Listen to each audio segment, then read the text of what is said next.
యజ్ఞస్థలిగా గుర్తింపును పొందిన తెనాలిలో మరొక ప్రతిష్టాత్మక యజ్ఞం జరగనుంది. ఆయా విశేషాలను నిర్వాహకుడు వేమూరి విజయభాస్కర్ తెలియజేశారు. స్థానిక రామలింగేశ్వరపేట ఆర్టీసీ పాత డిపో పక్కన గల తోటవారి వీధి 2లో ఈ నెల 17 నుంచి 25వ తేదీ వరకు శ్రీ లక్ష్మీనారాయణ సహిత శ్రీ సుదర్శన యాగ మహోత్సవం నిర్వహించనున్నట్లు పట్టణ ప్రముఖులు, కళాకారులు, సామాజిక సేవకుడు వేమూరి విజయభాస్కర్ తెలిపారు. సోమవారం సాయంత్రం యాగశాల వద్ద విలేకరుల సమావేశంలో యాగ మహోత్సవం బ్రోచర్ను ఆవిష్కరించారు. 36 అడుగుల పొడవు, 36 అడుగుల వెడల్పు, 7 హోమగుండాలతో ప్రత్యేకంగా నిర్మించిన యజ్ఞశాలలో ప్రతిరోజు ఉదయం 7 గంటల నుంచి 20 మంది ఋత్వికులతో జపాలు, క్షీరతర్పణం హోమాలు జరుగుతాయని తెలిపారు. సాయంత్రం 7 గంటలకు శ్రీ లక్ష్మీనారాయణులకు ప్రత్యేక పూజలు, మంత్రపుష్పం, నైవేద్యం, తీర్థప్రసాదాల వితరణ ఉంటాయన్నారు. 9వ రోజైన ఈ నెల 25వ తేదీన పూర్ణాహుతితో సుదర్శన యాగం ముగుస్తుందని వివరించారు. ప్రజలు విశేష సంఖ్యలో పాల్గొనాల్సిందిగా విజయభాస్కర్ కోరారు. వీరితో S Ravishankar, MVSR Sastri, Kommamuri Suvarchala, DSK Sastri, doctor Juturi Satyanarayanamurthy ఉన్నారు.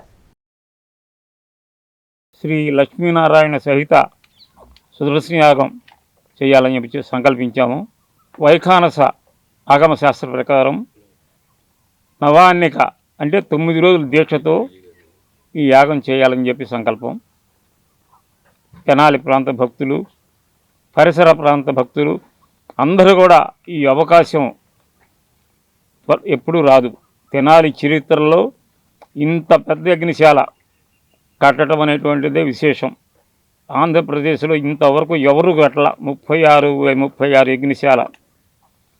కాబట్టి ఈ అవకాశాన్ని సద్వినియోగం చేసుకుని ప్రతి భక్తులు సాయంకాలం విశేష పూజ ఉంటుంది 7 గంటలకి. ఖచ్చితంగా 7 గంటలకి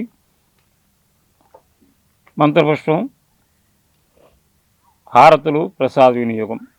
ఈ అవకాశాన్ని అందరూ సద్వినియోగం చేసుకుని స్వామివారి కృపకు పాత్రులవుతారని ఆశిస్తున్నాను. ఈ యజ్ఞానికి లోక కళ్యాణార్థం శ్రీ లక్ష్మీనారాయణ సహిత సుదర్శన యాగ కార్యక్రమం భగవదనుగ్నైనది. శ్రీమాన్ వేమూరి విజయభాస్కర్ గారి ఆధ్వర్యంలో ఈ నెల 17వ తారీఖు నుంచి 25వ తారీఖు వరకు నవాహ్నిక దీక్షగా వైఖాన సాగమోక్తంగా ఈ యొక్క యజ్ఞ క్రతువు జరుగుతుంది.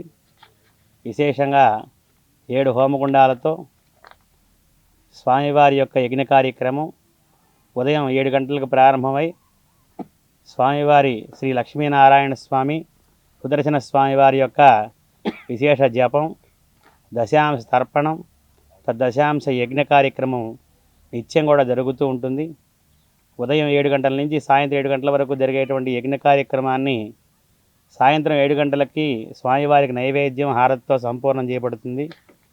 ఇలా 7 రోజుల పాటున జరిగిన తర్వాత 9వ రోజున 25వ తారీఖు మహాపూర్ణాహుతితో ఈ కార్యక్రమం సంపూర్ణమవుతుంది. లోక కళ్యాణార్థం ఈ పరాభవనామ సంవత్సరంలో అందరూ కూడా వారి వారి వృత్తి, ఉద్యోగ, వ్యవహార, వ్యాపారాది సర్వకార్యాల్లో కూడా జయం కలగాలని చెప్పి సుదర్శనమూర్తి యజ్ఞం జరపడం జరుగుతుంది.